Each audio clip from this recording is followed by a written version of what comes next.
de nós faz parte do corpo de Cristo e nós fomos escolhidos para viver juntos e em paz. A vida foi feita para ser compartilhada. Deus deseja que nós experimentemos uma vida em comum. A Bíblia chama comunhão essa experiência compartilhada. Hoje em dia, porém, essa palavra perdeu grande parte do seu significado bíblico. E comunhão ou confraternização quase sempre é uma referência à conversa casual, a alguma atividade social, à comida e à diversão. A pergunta de qual igreja você participa significa qual igreja você frequenta. Ficar para a confraternização normalmente significa esperar pelo lanche no final. É muito mais que apenas aparecer nos cultos. Significa experimentar a vida juntos. Isso inclui amar de modo altruísta, compartilhar com transparência, servir nas necessidades práticas, autossacrifício, consolar solidariamente e todas as outras atividades seguidas da expressão uns aos outros encontradas no Novo Testamento. Quando se trata de comunhão, o tamanho importa. Quanto menor, mais íntima, melhor. Você pode adorar no meio de uma multidão, mas você não pode ter comunhão com todos ao mesmo tempo. Quando um grupo aumenta para mais de 10 pessoas, por exemplo, alguém deixa de participar, normalmente o mais reservado, e umas poucas pessoas acabam dominando o grupo. Jesus ensinava dentro do contexto de um pequeno grupo de discípulos. Ele podia ter escolhido mais, mas ele sabia que 12 pessoas era um número razoável, máximo razoável para um grupo em que se pretende que todos participem. O corpo de Cristo, assim como o próprio corpo humano, é na verdade um conjunto de muitas células pequenas. Por essa razão, todo cristão deve fazer parte de algum pequeno grupo dentro da sua igreja. Um grupo de comunhão nas casas, uma classe de escola dominical, um grupo de estudo bíblico. Nesses encontros que ocorre a verdadeira comunhão, não nas grandes reuniões. Se você imaginar a sua igreja como um navio, os diversos grupos são os botes salva-vidas presos aí. Deus faz uma fantástica promessa a respeito dos pequenos ajuntamentos de cristãos. Pois onde se reunirem 2 ou 3 em meu nome, ali eu estou no meio deles. Infelizmente, mesmo que você frequente algum grupo, isso não é garantia de que você vai experimentar uma comunhão real.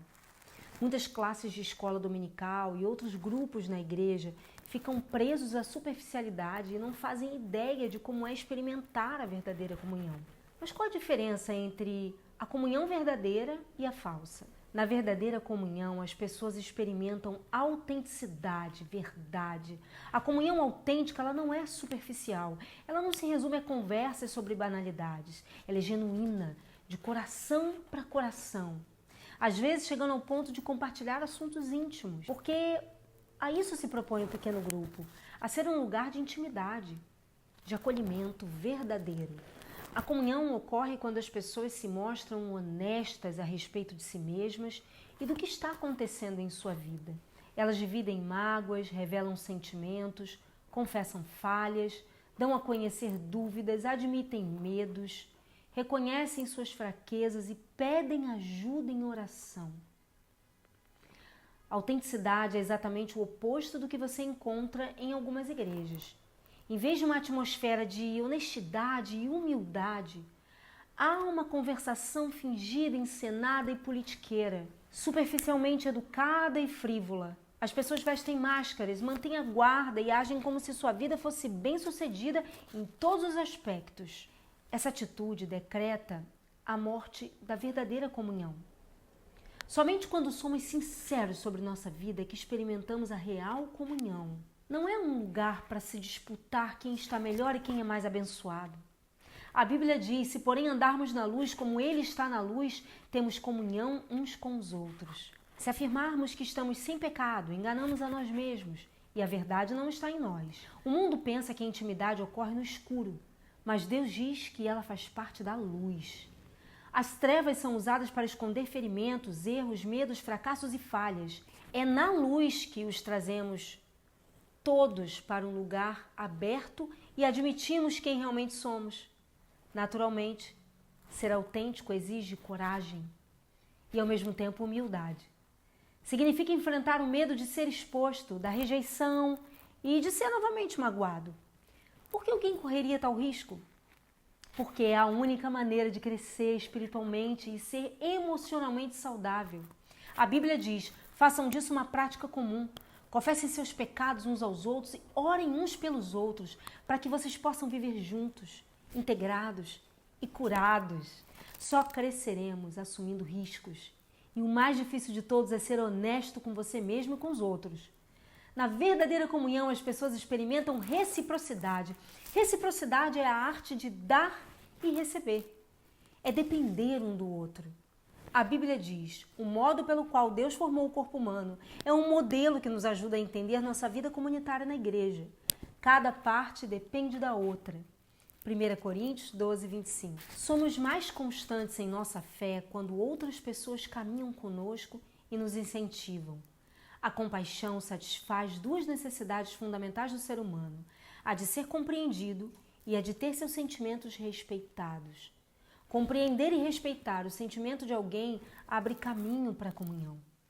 O problema é que nós estamos quase sempre tão ansiosos por corrigir situações que não temos tempo de sentir compaixão. Ou então estamos preocupados com as nossas mágoas. A autopiedade esgota completamente a compaixão pelas outras pessoas. Na verdadeira comunhão, as pessoas experimentam misericórdia. A comunhão é um momento de graça, em que os erros não são criticados, mas apagados. A comunhão acontece quando a misericórdia triunfa sobre a justiça. Todos precisamos de misericórdia, porque todos tropeçamos, caímos e precisamos de ajuda para retomar o caminho. Precisamos oferecer misericórdia uns aos outros e estar dispostos a recebê-la uns dos outros. Deus diz: quando as pessoas pecarem, vocês devem perdoá-las e confortá-las para que não sejam vencidas pelo desespero. Está em 2 Coríntios 2,7. Você não pode ter comunhão sem que haja perdão. Deus adverte: jamais guardem rancor, porque a amargura e o ressentimento destroem a comunhão. Sermos imperfeitos e pecadores, inevitavelmente magoamos uns aos outros depois que passamos juntos algum tempo. Às vezes magoamos uns aos outros intencionalmente e às vezes sem querer, mas de qualquer maneira, faz-se necessário uma enorme quantidade de graça e de misericórdia para criar e manter a comunhão. A Bíblia diz: vocês precisam ter consideração para com as faltas uns dos outros e perdoar aos que lhe ofendem. Lembrem-se, o Senhor perdoou vocês, por isso vocês devem perdoar uns aos outros. A misericórdia de Deus para conosco é um estímulo para que sejamos misericordiosos uns com os outros. Lembre-se, jamais lhe será pedido que você perdoe alguém mais do que Deus já lhe perdoou. Sempre que for magoado por alguém, você terá uma escolha: usar sua energia e seus sentimentos para buscar vingança ou para encontrar uma solução. Você não pode optar por ambas as coisas. Muitos relutam em praticar a misericórdia porque não sabem a diferença entre confiar e perdoar. Perdoar é esquecer o passado. Confiar que tem relação com o comportamento futuro.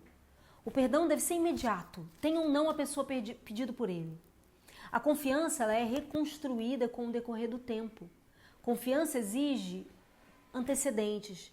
Se alguém o magoa repetidamente, Deus lhe ordena que perdoe imediatamente, mas não espera que você volte a confiar imediatamente ou que continue permitindo que tais pessoas o magoem. Elas devem mostrar que mudaram com o tempo. O melhor lugar para restaurar a confiança é no contexto de apoio mútuo de um grupo que promova tanto o encorajamento quanto a responsabilidade mútua. Há mais de 2000 anos, os cristãos vêm se reunindo regularmente em grupos para buscar comunhão. Se você nunca fez parte de um grupo ou de uma reunião como essa, não sabe o que está perdendo. Mesmo que você tenha um ressentimento em relação à família, se você veio de um lar desfeito, de um lar disfuncional, de um lar onde houve dor, ofensa, briga, Deus te dá a boa notícia que você tem uma família, a família dele, para você se refugiar e ser acolhido. Deus quer que você perceba que você tem uma família. Sempre teve e ela está te esperando.